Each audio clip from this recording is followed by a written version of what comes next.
Hi everybody, hope you guys are good. Last night there was a meeting and General Lieutenant KZN Commissioner Nhlanhla Mkhwanazi was addressing issues that a lot of people were worried about when it comes to the crime in KZN and how are they tackling it. They wanted to know in each and every step, how are the police actually tackling the crime in KZN? What are the steps they're taking? What are the resources they have? And also, as we are about to go to the elections, sorry about that, what are they going to be doing to make sure we have a safety environment when it comes to the elections times, and if everyone is safe, and how bad is the crime situation? I think the crime situation is very bad, but even though Nhlanhla feels that and very confident to say they're tackling it the best way they could, because there's a lot of people in jails and there's a lot of crime that's being reported, especially in Nanda police station. But there also is another issue that the police are getting killed. So are they struggling to do the right thing or to do their jobs, and if they are struggling with that, what needs to be done for the KZN to be safe, So there was a lot of questions regarding that, and I just hope that the interview or the questions, he handled them very well. However, I hope what he's saying is exactly what's happening, because where I'm standing, I kind of feel like the crime situation is just worse, but you guys can maybe comment and state your views regarding what Nhlanhla has said. And thank you guys for tuning in. If you like my videos, please like, share, comment, subscribe on YouTube and also on TikTok and Facebook. It's going to be difficult for me to say I must give you 3 things that you need to do to solve crime, because there's quite a lot that needs to be done. Okay. For starters, if it's something beyond my control, there is policies and legislation that might need to be reviewed.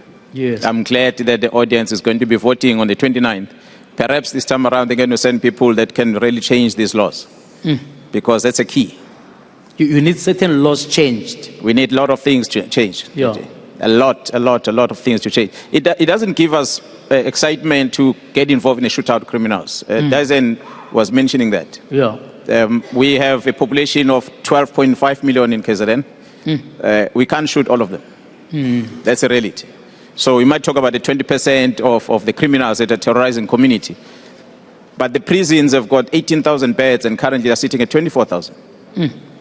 So I'm sure there are plans at Public Works to build more. How many are they going to build? So it doesn't give us that excitement. There are just too many. We had a Farm Control Act back in 1969 that was passed, Arms and Ammunition Act. At that time, from that time until 2004, there were about 99,000 licensed firearms that we had, that were issued. Today, with the new act combined, we currently have double the number, 192,000 something odd. Yeah. So when we have that number of firearms, is it because people are buying these firearms for protection? Are they able to look after these firearms? When you look at the rate of losses, there's no criminal that buys a firearm. All of them find it from their houses when they break in. Yeah. In all our houses, they break in, because in a gun battle, it's the one who draws first that wins the battle. You might have a gun in the car, but someone points you first, it disarms you. Yeah. At times, it disarms with a toy gun. Then it gets armed from there. So all of the firearms that we find that we've been recovering, they were once licensed. So we ask ourselves a question: where is the problem? So there's quite a lot of challenges that we have. Commit on behalf of the South African Police Service, again, give you assurance, as we've done in the press conference, and I'm saying it again before you, the over 17,000 police officers that we're going to deploy for these elections, they are there to service the community. They are there to service everyone. We committed that, we've said it in public, and I've said it to them, it's on record, that ours is to protect. It doesn't matter who comes out beyond the 29th of next month, of this month. We work with the government of the day. That's our job.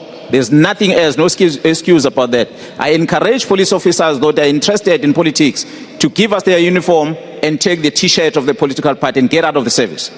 So we cannot compromise on that. We are employed in line with the Constitution. We don't belong to any political parties. We should not belong to political parties. It's unfortunate. You're going to find bad apples. They're there. But I can give you a undertaking, and I'm sure there's been instances where, as I can speak now, JJ, there are even some politicians within this province that are not belonging to the ruling party that you are protecting as a police. Literally, having security on them. Why are we doing that? Because we understand the importance of securing certain individuals, because we don't want anarchy in this province. That we know that if this particular person were to be hurt, there's going to be war. So we have to protect that. And I'm sure you can attest to that because you've got evidence. I don't want to talk about it in public because of security. But we do that. Yeah. And that's a commitment we have as a police. We've got two comments. Yeah. There's no time for questions. Please, very two quickly, last comments. Make your comments quickly, sir. We're about make your comment. Thank you. My name is Toby Maxwell from Durban here. I just need to ask one question, please. No, there's no time. Comment that. Very quickly. Comment. There won't be a time to answer. Just comment. Okay. The concern, my concern is with the police stations that have security guards on the gate protecting the police. I really don't understand how did we come to this conclusion that the security guard got the police, and how are we? All right, let's get the next comment. We heard you. The commitment we want from the commissioner is what are the actual practical steps and investments that are being done by SAPS to deal with political killings which have got a material impact on society. Lastly, JJ, we're going into an election. Yeah. And that election is fundamentally going to bring about change in this country. We want a commitment from the SAPS that they will protect the electoral outcome precisely on the point that if there's a party change in government, that the SAPS, as the law enforcement agency, will ensure that that change of guard is honored. Because what we don't want is the capture of the police, and they must be impartial, and in this province they are not. Political parties bear the brutal brunt of police intimidation, police bias, police abuse. It depends who you are. It depends what T-shirt of a political party you wear. The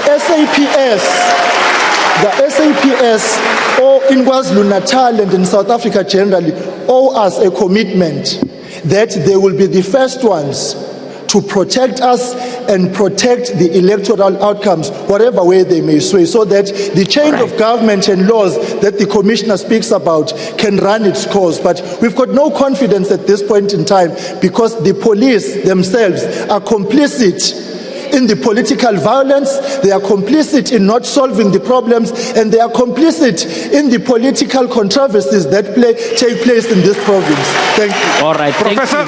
JJ, the criminals, they are not watching the show. They're not. They don't. Yeah, I must be honest with you. It's only responsible law-abiding citizens that watch ENCA show. The criminals, they don't care what we're talking about here. In actual fact, they're planning a crime as we speak. The rapists and all, they don't care about it. When they switch on the TV, it's because they want to watch Netflix. If they want to switch on the radio, it's because they want to listen to a hip-hop music. They don't watch news, they don't listen to news. You can speak and make as much noise as you want.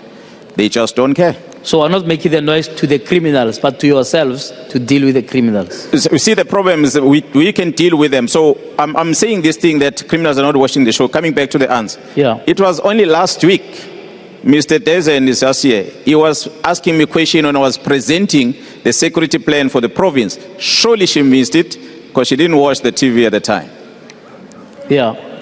You can tell her what I promised. So I can commit again. I've said to the citizens. So the criminals are not watching, so you can tell us what you're going to do to them. No, they're not watching. you can. So what we said.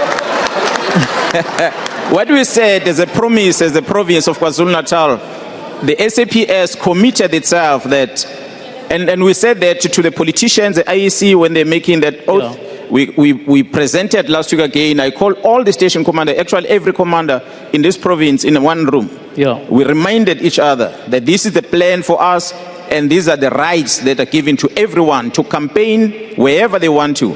And if anyone disturb you or you hear of any disturbance, you contact us immediately. All right. So that's what we committed. I want us